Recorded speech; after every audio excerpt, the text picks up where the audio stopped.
There is one question which has been bothering most Kenyans. Why President Uhuru Kenyatta decided to dump his deputy, Dr. William Samoei Arap Ruto, and support Raila Odinga for the presidency in 2022. William Ruto and President Uhuru Kenyatta were very close. These gentlemen campaigned together and won the presidency in 2013. They were fondly referred to as the dynamic duo. But what really caused the fallout? In this video, I have the answers finally. And I'm going to explain to you guys why President Uhuru Kenyatta decided long before 2017 that he was not going to support his deputy, even as he promised Kenyans that yangu kumi, yako kumi. Before we get into all those details, in case you are watching this channel for the first time, please just click that subscribe button now so that next time we produce a video like this, YouTube will automatically notify you. And to the subscribers, I want to continue to thank you guys for your support. The only request I make is give the video a thumbs up, share the video, and if you can, drop your comments. That's the best way you can support the channel. Let us get back to business. Who would have imagined that the Deputy President, Dr. William Samoei Arap Ruto, and President Uhuru Kenyatta will be speaking different language at this time of the year? Most Kenyans had assumed and believed that 2017 general election was a foregone conclusion, that President Uhuru Kenyatta was going to do everything possible within his powers to deliver that presidency to his deputy. But that's not going to happen. And already President Uhuru Kenyatta has made it very clear that he's not going to support his deputy.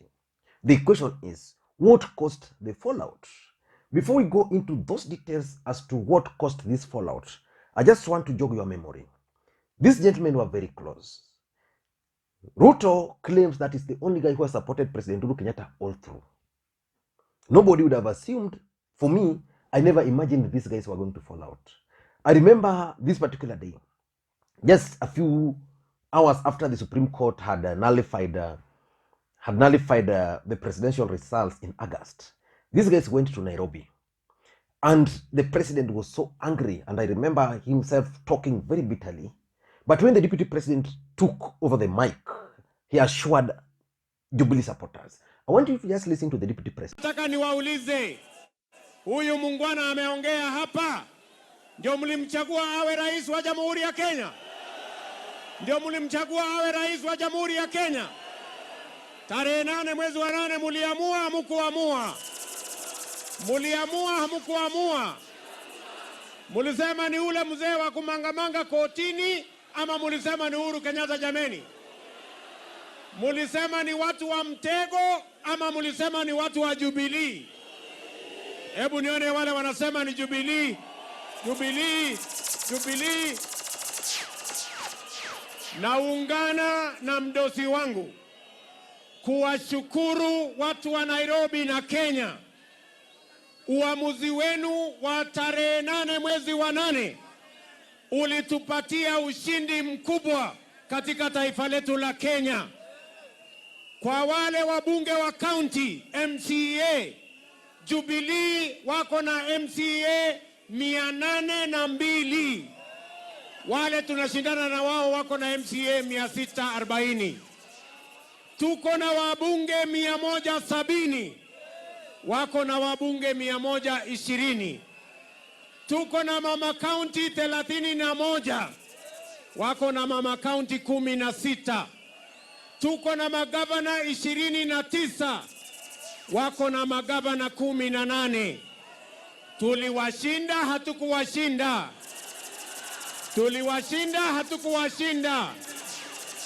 Kura ya rais tukamshinda bwana Kitendawili na kura 1.5 milioni. 50 plus 1.5 million. Tulimshinda jameni, hatukumshinda? Tulimshinda, hatukumshinda? Lakini kwa sababu ya ukora na utapeli na ujanja na uganga na uchawi, walienda kotini. wakafika kotini, wakakutana na wale wako huko, wakapanga njama na kutekeleza mapinduzi, kupindua amri na uamuzi wa Wakenya milioni 15. Na sisi tunasema hapa, we want to tell our Supreme Court from Uhuru Park, we are watching you, my friends. The Supreme Court of Kenya was used by conmen. They conspired through treachery, conmanship, and deceit to shortchange and subvert and overturn the will of 15 million Kenyans and the decision of 15 million Kenyans. We are telling the Supreme Court sooner than later, you should come to your senses and apologize to the people of Kenya for this great evil you have committed to the people of Kenya. Now, from that speech, I just wanted those who supported Uhuru Kenyatta and William Ruto to have a feeling of the situation at that time and at now, as at now. But why do you think these guys fell out? Because the truth of the matter, the fallout was not caused by the handshake.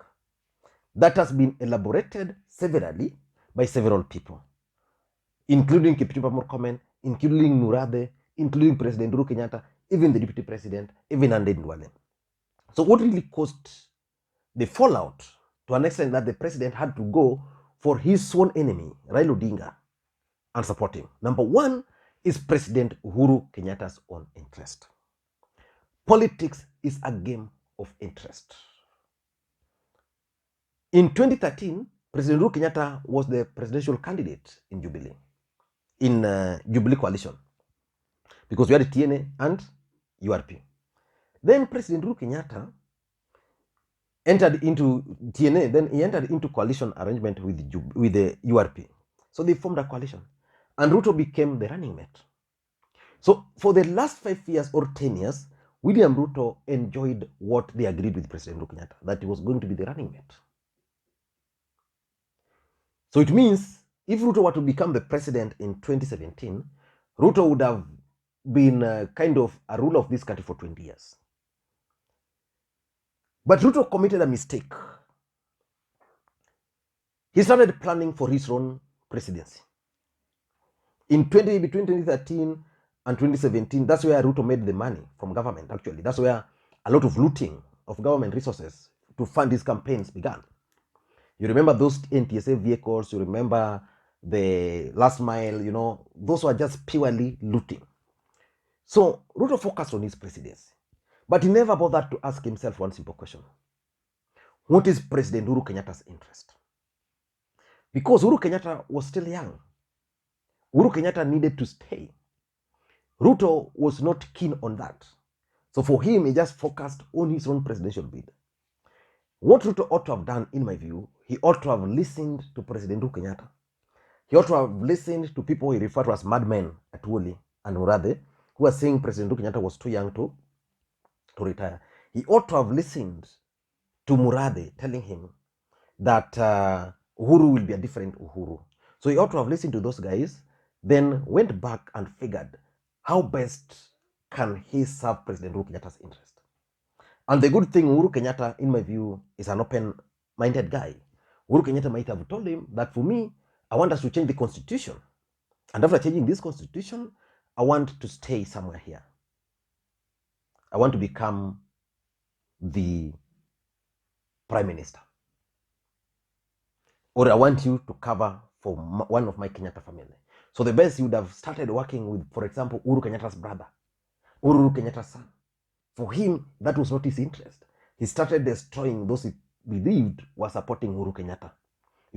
Each leader has their key support base.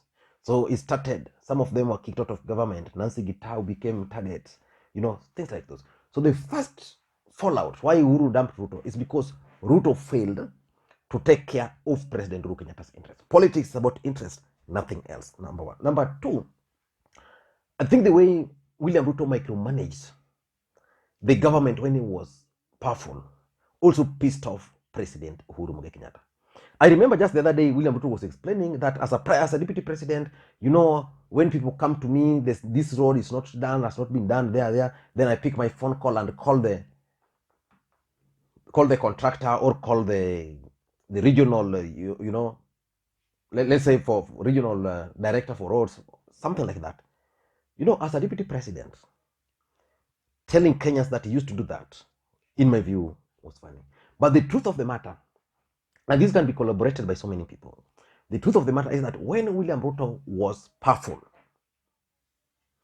William Ruto managed to monitor everything, especially tenders. I've been told by so many people that Ruto was so keen on tenders to an extent that he knew that this tender, like in Kisumu, if there's a tender of 5 million, a road to be marammed, he knew.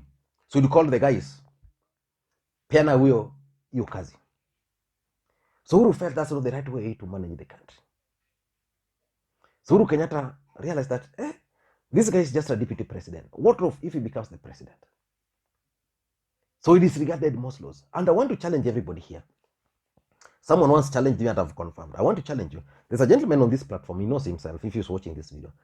He challenged me that, Lee, I want you to take parastatals in Ministry of Energy and their branches in the old country, regional branches, and look for two departments, procurement and accounts. Just show me the tribes those two positions are coming from. So I've confirmed. You can confirm for me. Any government parastatals under, any department, in the energy sector, any talk of Kenya Power, talk of pipeline and the rest, just check human resource and procurement, the heads and accountants. So these guys were just were placed there to employ people and to award tenders.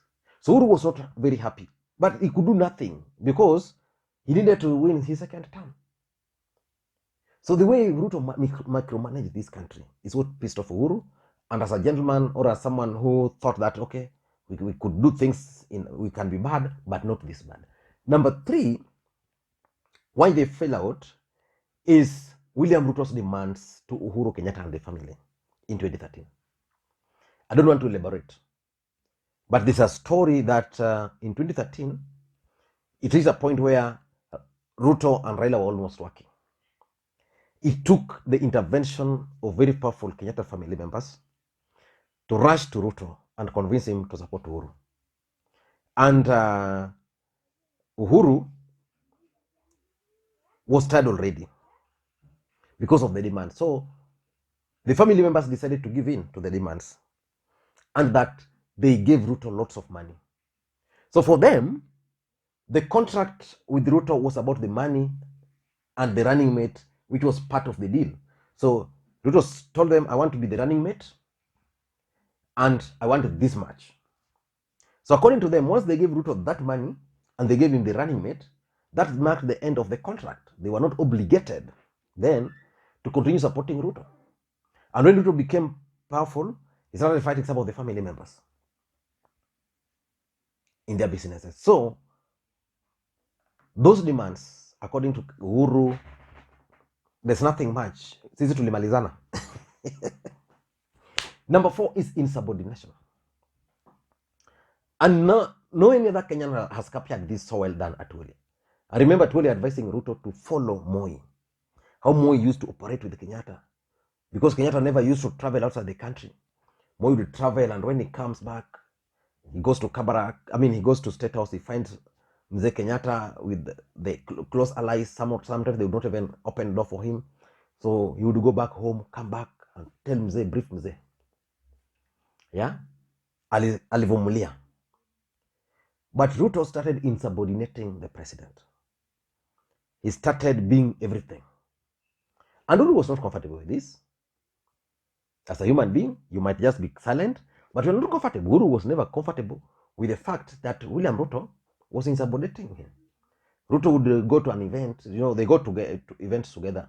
Ruto would explain everything. By the time Uhuru Kenyatta gets the microphone, he has nothing to say. I remember there was this incident where the president had a written speech and Ruto spoke before him, articulated all government policies which Uhuru wanted to do. So Uhuru just put on just threw the written speech and off the cuff. Number 5 is early campaigns. Uhuru used to tell Ruto, let us stop early campaigns. Uhuru wanted to secure his legacy because Uhuru Kenyatta knew that in the first term of his government, that messed up the country. So the country was messed up. They overborrowed. A lot of looting took place. There was a lot of accusation on how they were employing people and things like those. So Uhuru Kenyatta just wanted Ruto to help him run the government, but Ruto decided to start campaigning. Ruto is the only guy I know who has campaigned for 5 good years. Being sworn in, then the next day, the first event is campaign. And he has sustained it up to this point. And Uhuru was like, this is not right. So he went to the larger Mount Kenya region and started now dealing with those who are supporting Uhuru Kenyatta, and he started creating his own networks. He started bringing up few individuals to oppose the president.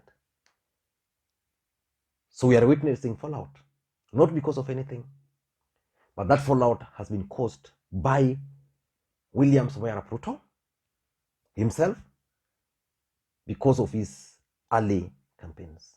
I don't know what you think, but for me, those are the causes of President Uhuru Kenyatta fallout. Raila Odinga will tomorrow be officially unveiled as the Azimio presidential candidate. Let us wait and see the number of political parties who will be there.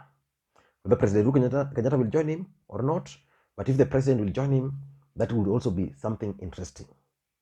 Let me hear your thoughts. Thank you guys, and please, may you have a good day. I'm going to Oyugis. If you are in Oyugis, Tokatane. Raila Odinga and these brigades are here in Kisumu. I'll not be there because of a personal matter I have to attend to in Oyugis. Till next time. Bye-bye.